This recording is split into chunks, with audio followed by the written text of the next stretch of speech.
Allez, je vais vous faire un truc assez simple. Je vais vous faire la bibliographie, je suis parti en bibliographie. Il y a pas mal de ramifications et des choses qui ont été publiées récemment.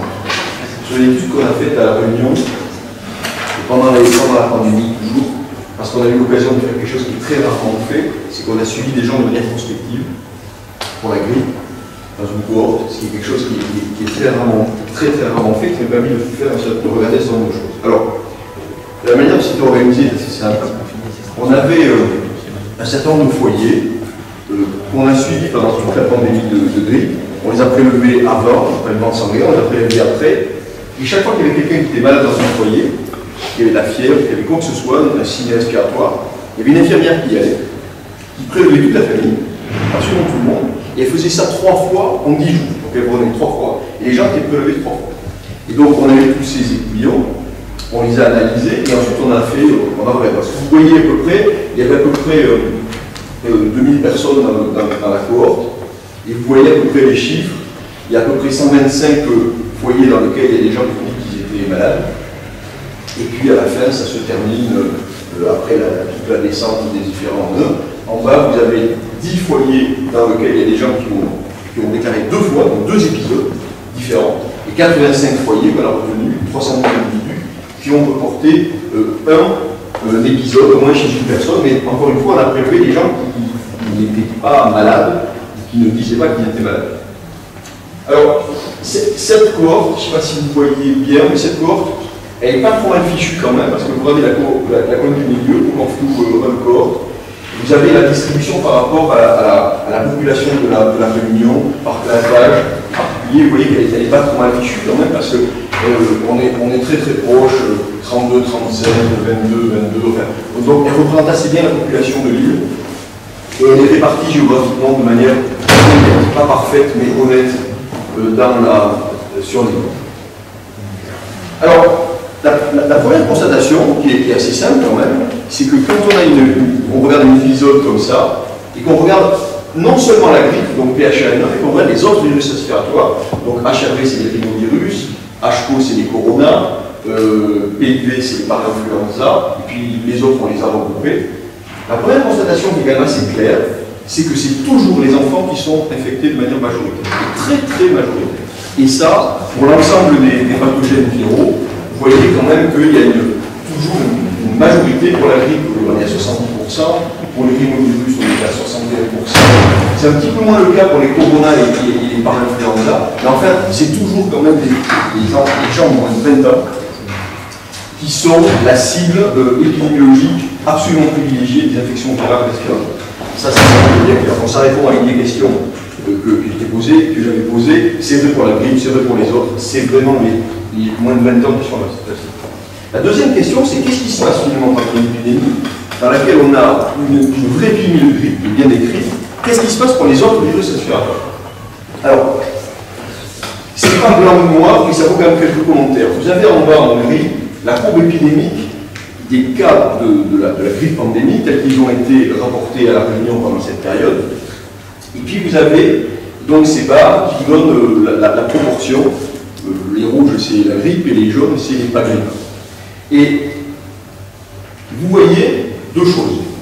La première c'est que, de toute évidence, il a circulé des virus non grippaux tout le temps, y compris pendant l'épidémie de grippe.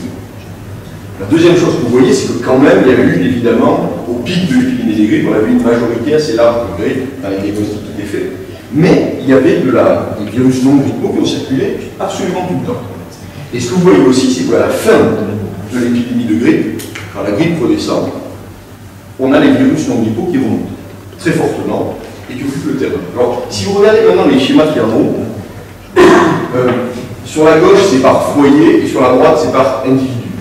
Mais vous avez donc des codes couleurs qui représentent les virus. Les rouges, c'est la grippe. Et puis les autres, c'est les autres virus. Donc, encore une fois, à gauche, c'est le foyer, à droite, c'est les individus. Et vous voyez que même s'il est assez clair que ça a bien redémarré avec des non-grippaux après l'épidémie de grippe, il y a eu des virus non-grippaux qui ont circulé tout le temps.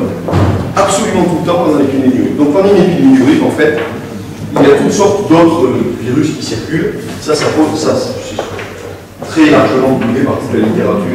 aujourd'hui. Alors si on regarde un peu dans le détail, qu'est-ce que c'est qui co-circule, vous avez, si je me souviens bien, ceux qui sont au-dessus de la diagonale, c'est ceux qui ont eu des co-infections sur 2 prélèvements consécutifs. C'est-à-dire qu'on les prélève à 3 journées d'intervalle à peu près. Le premier est positif pour la grippe, par exemple, et le deuxième pour les coronavirus. Et en dessous, c'est ceux qui sont positifs pour le même prélèvement, carrément en prenant pour le même prélèvement. Et vous voyez qu'on retrouve toujours un petit peu la même chose. On trouve des rhinovirus, on trouve pas mal de coronavirus en co-infection, et puis les autres sont plutôt plus rares. Une petite remarque, c'est qu'ici on n'était pas très bon sur les bocavirus. On en a eu très peu. Les bocas qui ont été décrits comme étant essentiellement des virus de surinfection, on en a eu très peu. Apparemment, il en a circulé très peu, donc j'en tirerai pas beaucoup de conclusions sur cette étude-là. Alors, maintenant, qu'est-ce qui se passe finalement? Est-ce que les gens qui ont la grippe ont une présentation clinique qui est un peu différente des autres, ou pas? Et qu'est-ce que ça donne sur l'expression virale? Sur la présentation clinique, il y a une chose qui est assez claire, c'est que très statistiquement, les gens qui ont la grippe ont plus souvent de la fièvre que les autres. Donc ça, c'est quelque chose qui est très clair. Les gens qui ont des infections non grippales ont des signes d'infection respiratoire aiguë, c'est-à-dire qu'ils ont par exemple des rhinorrhées, de la toux, etc. Ils ont moins souvent de la fièvre que les gens qui font une grippe. Donc là, vous avez ici les distributions, les corrélations entre les syndromes cliniques et les diagnostics. C'est pas absolument passionnant, mais vous voyez que globalement, il y a plutôt moins, ici en tout cas, d'asymptomatiques pour les grippeux que pour les non-grippeux. Donc, la deuxième question qu'on peut se poser, c'est qu'est-ce qui se passe finalement quand on est co-infecté? Est-ce que quand on est co-infecté, par exemple avec un rhinovirus et de la grippe, est-ce qu'on est infecté plus longtemps? Est-ce qu'on a plus de signes cliniques? Qu'est-ce que ça donne? Eh bien, cette étude-là montre assez clairement, et ce n'est pas la première, que contrairement à ce qu'on pourrait croire, quand on est infecté par 2 virus respiratoires, on excrète moins longtemps que quand on est infecté par un seul. Alors la raison, on peut chercher pourquoi est-ce que c'est vrai, pourquoi est-ce que c'est vrai. La raison qui est généralement invoquée, c'est une raison immunologique, qui est que quand on a un virus, il arrive à être malin et à pas trop être brillant du système immunitaire, il ne pas trop les voies d'interférons, il arrive à se répliquer pendant longtemps. Mais quand vous avez 2 virus, ils sont relativement bruyants pour le système immunitaire, ils finissent par réveiller toutes les voies de l'interféron et on se débarrasse plus rapidement finalement que si on en avait un seul. Donc c'est quelque chose qui est un petit peu contre-intuitif, hein, parce qu'on pourrait penser que quand on est bien infecté, finalement on fait une maladie plus longue, etc. Et bien c'est le contraire qui se passe, on fait une maladie qui est plutôt plus courte et qui en fait n'est pas plus symptomatique dans les faits. La deuxième chose, donc, à laquelle j'ai déjà répondu grandement, c'est finalement entre quelqu'un qui fait une infection à coronavirus ou à rhinovirus et quelqu'un qui fait une infection grippale, est-ce qu'il y a des différences cliniques qui sont claires? Alors, à titre individuel, la réponse est non. Oui, pas vraiment clairement à partir de quelqu'un qui tousse et qui a un syndrome respiratoire aigu, il a un coronavirus ou il a de la grippe, mais sur une série statistique, par contre, vous voyez, il y a plus souvent de la fièvre, clairement chez les gens qui ont la grippe, et dans notre série également, il y a moins souvent, les gens sont moins souvent asymptomatiques qu'un A. La grippe A. Parce que la grippe B, c'est plutôt le contraire. Il y a une série récente qui vient d'être publiée, dans laquelle, dans un suivi systématique de population, il y a plus de 90% des gens qui ont une infection par la grippe B qui sont totalement asymptomatiques. 90%. Donc, c'est à peu près tout ce que je vais vous raconter. Je voulais juste que vous reteniez 2 ou 3 choses. La première, c'est pendant une épidémie de grippe, il y a d'autres virus que la grippe, il ne faut pas l'oublier. Et c'est souvent dans les diagnostics 30, 40, 60%. Quand on est co-infecté, en général, on n'est pas plus malade, on est même malade moins longtemps. Et de manière générale, les autres virus respiratoires, qui sont essentiellement les rhinovirus, les coronavirus en pratique, eh bien, ces virus donnent plutôt moins souvent de la fièvre que la grippe. Ok?